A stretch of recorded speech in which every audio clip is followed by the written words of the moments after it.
30 years. Here. Surely the very definition of hard time. Eric says after authorities uncovered a plot to have him killed, he was transferred to the infamous Modelo prison and became a target for other inmates. People tried to plant drugs in my cell. People tried to put, at one point, weapons in my cell, and then they would go tell the guards. They constantly were looking for a way to be able to justify sending me to solitary confinement block. And as days became weeks and then months, Eric's promised appeal seemed to go nowhere. You're not fighting this alone. So Eric's family publicized his plight far and wide. A YouTube segment, a slick website, appearances on television. You last saw your son on Friday. How is he holding up? Which they hoped would pressure the Nicaraguan authorities. And all the while, Eric had no idea how long his descent into hell was going to last. His appeal had been expected for months. Would his case ever be reviewed? Every time there was a delay in the appeal, it was like a stab in the heart. My life, I lived it, in week-long blocks. And they would announce that they were going to, present the resolution in 2 weeks or 3 weeks or 4 weeks, and nothing would happen. It just twisted my guts and my heart. It hurt so bad to wait for these, the delays were, it's indescribable.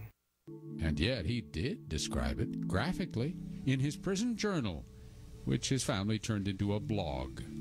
The best analogy I have come across for being locked up here is that it's like being buried alive. It's like having a cave collapse around you, leaving just enough room to breathe and touch your toes. At first you are shocked and terrified. Time and space come to mean something totally different than before. 4 months into his sentence, he was coming apart at the seams. The noise is traumatic. It's like being in an industrial factory with metal doors slamming.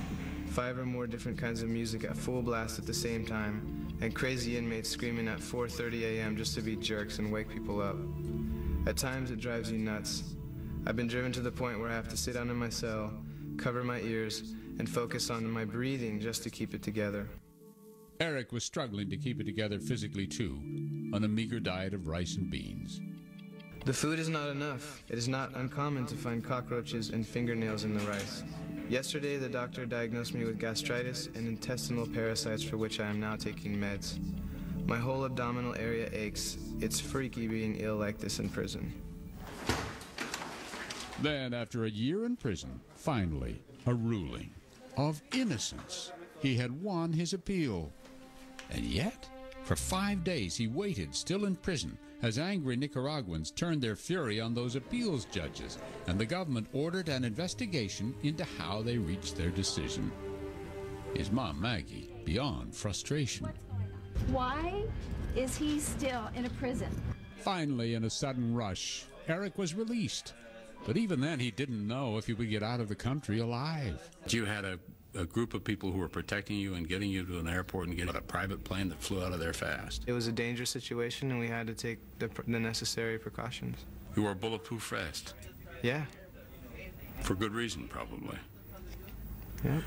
Oh my gosh! Finally, Eric arrived home in Nashville just before Christmas and into the arms of his mom.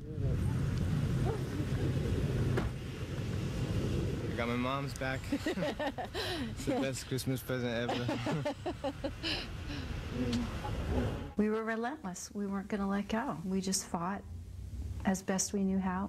When we left the last time, I remember thinking to myself, that guy's chances in there are not good. Here you are. It's a miracle that I survived. What was your state of mind in those dark days? You have to become a warrior to survive those kind of situations. Those prisons are very dangerous. So you really do have to kind of adopt, a stronger, harder demeanor. Put on a kind of a brittle mask. I don't know if it's a mask, it's real. You got to do whatever you got to do to stay alive. And coming out the other end of the tunnel, when did you feel free? I still don't feel free.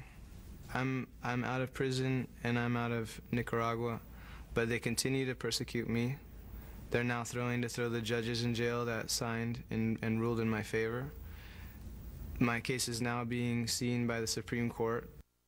That means Eric's innocence could be put in doubt again, he says, while Doris's real murderer might be free to murder again.